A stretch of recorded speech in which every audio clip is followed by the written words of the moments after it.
ошол жерден бетине кагаз менен чабат.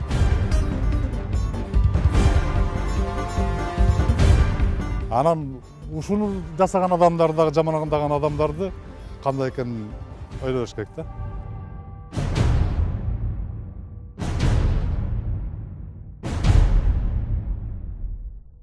Meni aparıp bir emez 3 жолу СИЗОго кезип эметип өлтүрүп эметип сабаткан. Анын кереги жок.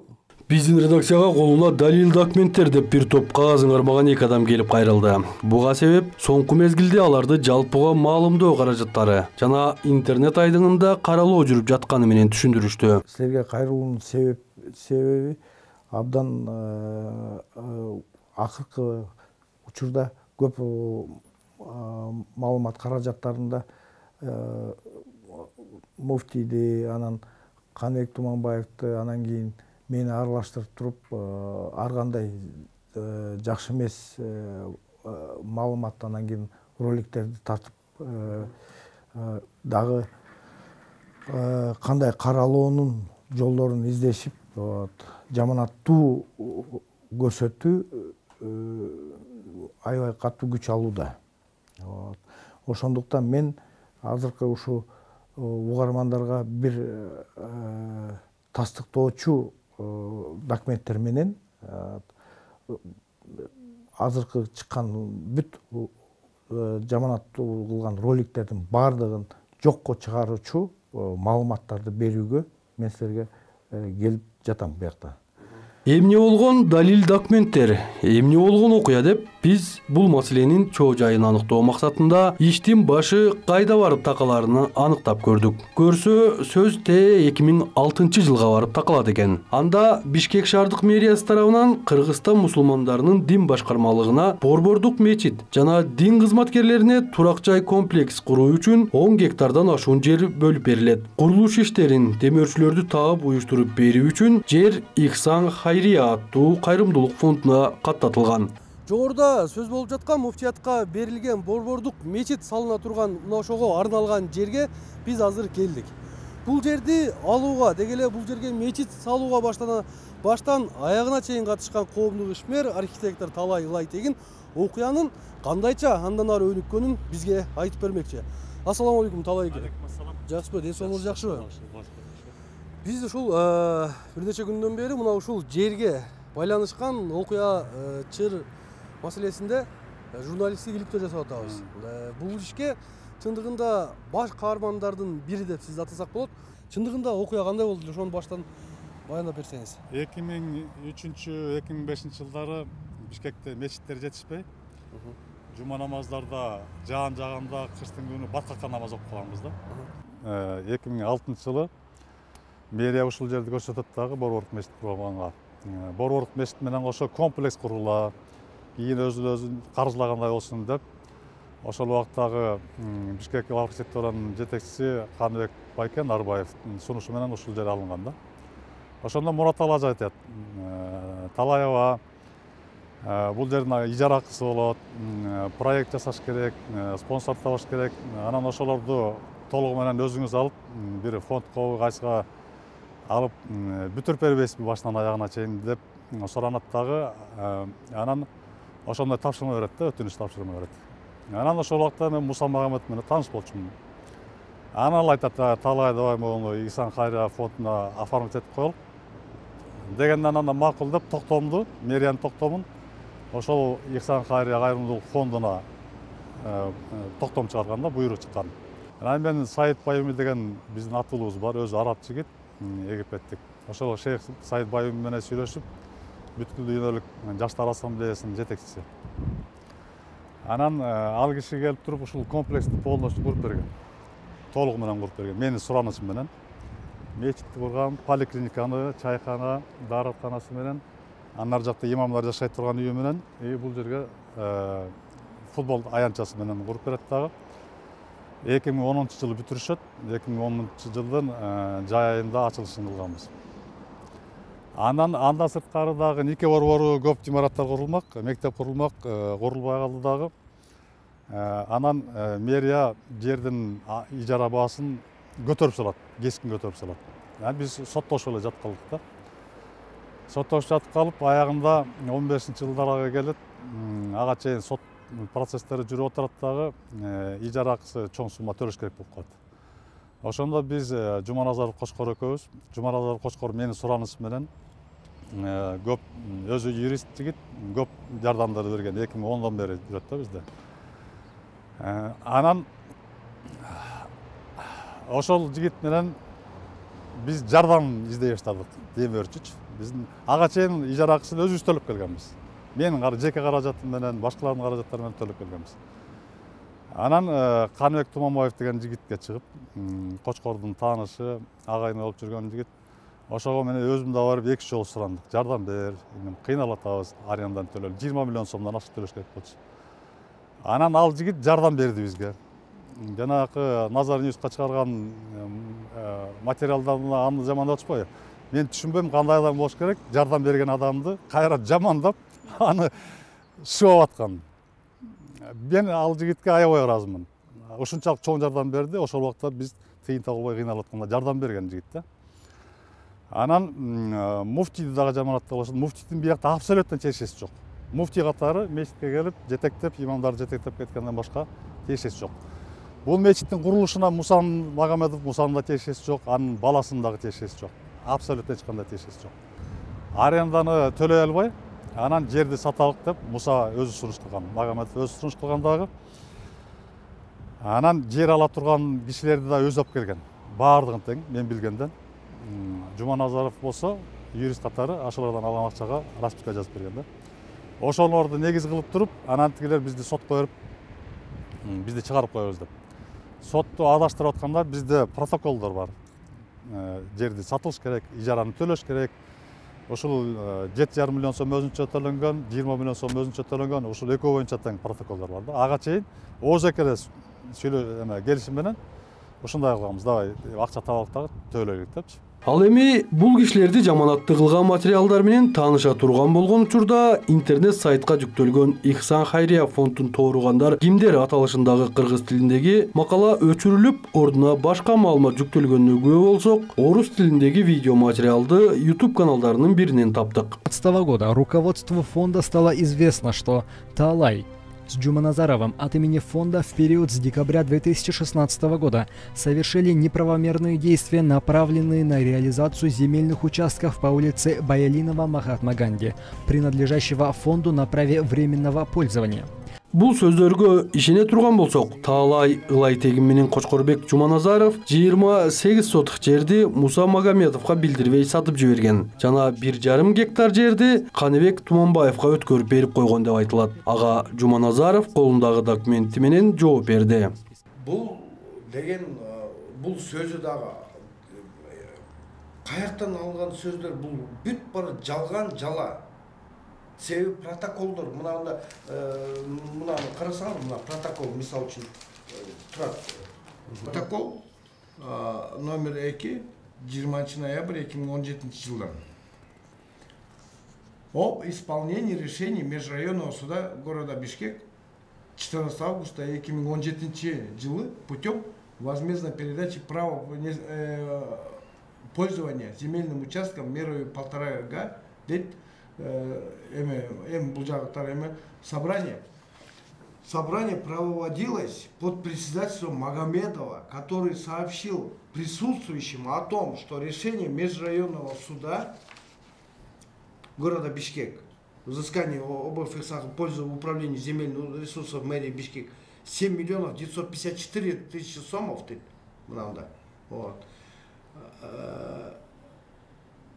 Задолженности по арендным платежам 94 000 дагы эме боюнча государственной пошлины и 100 сомов почтовых расходов. Необходимо изыскать указанную сумму и привести в исполнение указанное судебное решение. Магомедов Муса Мирзагаджиев предложил изыскать необходимую сумму путем реализации права пользования. Право пользования земельного участка, находящегося на пересечении улицы Махатма Ганди Баялинова, города Бишкек, Обоев и Сахаре, на право временного пользования деп турат. Мына бул деген нерсе эмне? Биз каршы болгон жокпуз. Мунун Магомедовдун эмеси, решение. Целых исполнение деп туруп, эми дальше эмеси кетет. Мынанда Магомедов өзү кол коюп атат. Мына Магомедов Муса. Айта бересиң. Баарыбыз макулдашып туруп, жана төлөмдөрдү төлөш керек эле да. Эми кантип бул билбей калат? Кантип бул билбей калат? Ушул өзү сатыш керек деп аткан жерди. Ошол эле видео материалда муфтий Максат Ажы Токтомушевдун дагы аты аталган. Ал боюнча мындай деп баяндалган. Думк, узнав информацию, что спонсор выбрал не ту фирму, которую лоббировали Таалай и Джуманазаров, Думк отправил фонду уведомление о расторжении договора по строительству главной мечети. А Думк причиной расторжения договора назвал некие разногласия учредителей фонда, хотя муфтий, по логике вещей, должен был быть больше всего заинтересованным лицом в строительстве данной мечети. И тут же, по непонятным нам причинам, Думк отказывалась поддерживать с фондом связь и перестала координировать проект по строительству главной мечети. Бул видеодо муфтийди борбордук мечит салууга каршылык көргөзгөн деп айтылат. Ага муфтийдин жообу мындайча болду. Бул эми кур жала деп айтып коеюн, ачык эле. Бул жерде ошол атайы ошол мечитти салайлы, жаңылайлы деген жакшы идея менен, жакшы ниет менен ошо Муса шейх, Талай байке, Кочкор деген, ана Муса шейхтин баласы ошол Магомед деген барды келишкен муфтиятка. Ана мен алардын ушу жакшы идеясын колдоп бергем. Кудайым буюрса, мейли ушул жерге салсаңар жакшы болот. Ушул жерге карап туруп, ошол жерде бирок азыр бүгүнкү күндө Бишкектик казиятынын немеси. Ал жерге неме кылып, алар ошо проекттерин сунуштап алып келишкен да. Ана мен силер салбагыла, Каныбек Туманбаев салат деген бул кур жала да. Бул Кудайдан коркуш керек. Мен анау такыр айткан да эмесмин, саласын деп айткан да эмесмин. Наоборот, өздөрү макур инвестор алып келебиз араптардан деди. Жакшы болот, алып келели. Бирок азыр мен ушул учурда уруксат бере албайм. Себеп дегенде, ал учурда мынау набережныйдагы Махмуд Кашкари мечити толук жер менен жексен болуп, кайра курулуп аткан эле, бүтө элек болчу. Азыркы мына түрктөр куруп берген Саракси мечити, Диянет куруп берген, бул да бүтө элек болчу. Мен аларга айткам, алар бүгүнкү күндө эле баардык эсинде бар. Ошол эки мечит курулуп бүтсө, буюрса анан кийин Бишкек казиятын тияка жылдырып, анан бул жерди курабыз. Себеп дегенде азыр инфляция, экономика ылдыйдуу болуп аткан учурда Кокустандагы бул экөө бүтө элек эки мечит, буну да бузуп алып, бул да бүтпөй калып, элдин бир каргышына калып кетпейли деп, буларга мен ачык айткан күндөрүм болгон да. Ошондон улам мен аларды неме кылып, мисалы Каныбек Туманбаев ал куруп берсин деп мындай кур жала. Албетте ошо 2016-жылы мына августта ошо Ихлас компаниясы алар ушундай деп айтып келишкен. Азирети муфти, биз бир сом акысын албайбыз, бизге ат эле керек. Болсо ушул жерде биз мечитибиз куруп берсек депчи. Анан кийин ошолор мисалы Ихлас компаниясы менен сүйлөшүп турган. Бул Ихсан Хайрия, Муса шейх, андан кийин имарат менен сүйлөшүп турган. Дагы башка көптөгөн курулуш компаниялары менен сүйлөшүп турушкан. А тиги жактан арагы келгенде бизге эч кандай кабары жок эле, алар тендер уюштурбадыбы? Биз тендерди кийин кабар алып атпайбызбы? Бир кагаз келген жок, муфтият болсо, ал муфтияттын казияттын жери да. Кандай биздин ошол жерге мечит салабыз деп, мисалы тендер уюштуруп, мына утту деп, имарат утту деп, имарат стройго бергенге кандай акысы бар? Бизге кабар бербестен туруп. Ошол жерден туура эмес иштер болгон да. Анан ошол боюнча эле бул тиги эки мечит ачылганга чейин токтоп калдык дагы, бул иш токтоп калган болчу. Максат Ажы борбордук мечитти салууга Ихсан Хайрия фонду уруксатсыз тендер өткөргөнүн кошумчалап кетти. Ал эми бул киши болсо, мындан бир топ жыл мурун дал ошол Ихсан Хайрия фонду менен биргеликте үй салып, жогорудагы адамдардай эле жаманаттуу болуп жабыр тарткан экен. Ал окуясын өз оозунан угалы. Бул Муса келип менен Нарымбек менен сүйлөшүп алып, өзүнчө эле булар бөлүштүрүп турду. Диний кызматкерлерди бүт баарын булар алардын иши эмес, өзүбүз билебиз депчи. Бир да диний кызматкер жок. Кимдерге берген анда? Бүт баарын өз бир туугандарына апарып. Баласы, балдары, инилери, тааныштары, туугандары, бүт баары менен бөлүштүрүп, бир тиң кошпой, аны кийин мажбур болдум да, тергөө менен киришип, тергөөчүлөр менен изилдөө болуп, анализдеп эмесем, бир тиң кошпой эле бүгүн оформить этип алат, баласынын намына бир жумада сатып жиберет. Бир жумада сатып жиберет. Ушумен терде учредитель Бухсан Харьяныкы эмелери, тааныштары, бүт эмелер адамдар, бул бүт бары сотторго, тергөөгө кайрылып, эмелерге кайрасак, бул бүт жерден таза чыгып кетип барат. Так. Эмне дегенде, кимдин намында, Фатихаттын намында. Фатихатты сурайт, барып, эмеге отуруп алып, 2,5 жыл СИЗОдо. Мен эчтеким саткан эмесмин. Мен ой, ким сатты? Доверенность берип, жиенине сатып коюп. Доверенностьтер менен башка эч тиешеси жок адамдар менен бул үйлөрү. Бул кишинин айткан сөзүнөн башка дагы, аты башка, бирок заты бөлөк болгон бул фонддун кылып жаткан кыңыр иштерин таалай ылай тегин менен Жуманазаров айтып берди. Катары мына чайкананын нормально иштеш керек болчу, 10 жылдан бери мунун отчету жок. Кандай акча түшүп атат, каяка кетип атат. Буларды куруп бергенде Саид Байымлердин шарттары болчу. Ушул чайканадан түшкөн акча, футбол талаасынан түшкөн акчаларды менен силер мечитти каржылагыла, свети чоң акча чыгат. Бу жакта деген 2000 квадратный метр чыгышкы жылуулук эле бир топ акча чыгат. Свети, суусу, имамдардын эмгек акылары, кароочулардын эмгек акылары төлөнүш керек болчу. 3 жыл мурда 17-жылдарга чейин футбол талаасын мечиттин жамааты иштетчү, светтин акчасы, эмгек акыларынын акчалары чыгып турчу. Андан кийин Муса келет дагы мага айтат, талай бир жигит ошол футбол талаачасын иштетип турайын, айына 70 000 сом мечитке төлөп турам деди. Анан мен макул, 70 сом төлөсүн. Анан кийин акча төлөгөн көрүнбөйт. Мен имамдан сурадым, канча акча төлөп атат футбол талаасы десем 25 000, 30 000 бир сом бир жолу төлөптү. Андан сыртка көрүнбөйт. Мен Мусага барып айттым, Муса, сен мага убада бергенсиң, мечитке төлөйт 70 000 сомдон айына деп. Эмне үчүн төлөбөйт деп, ал сөздөн кайпаштатып качып кетти. Качып кетти.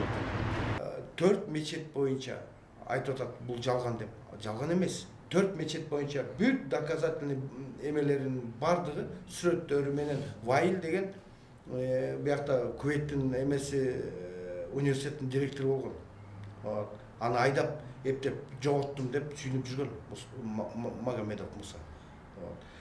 Ошол салып берген 4 мечеттин атынан башка спонсорлорго сатып бергени бул жалган эмес, бул тастыкталган. Азыр Финполдо иш чарасы жүрүп атат. Андан кийин бул кантип тигиниси жалган, бул жалган болуп, акча менен любойн сатып алабыз деп оз көптүрүп сүйлөгөн ошо баласы болот. Жогорудагы айтылган маалыматтардан кийин Муса Магомедов аттуу жаран диний ишмердүүлүктү бетине жаап алып, бирок шылуундук менен акча таап, бир катар партнерлорун сызга отургузганына күбө болдук. Бул айтылган дооматтар боюнча экинчи тараптын пикирине дагы орун берүү үчүн Муса Магомедовго бир нече жолу кайталап байланышканыбызда ал телефон чалуубузга жооп берген жок.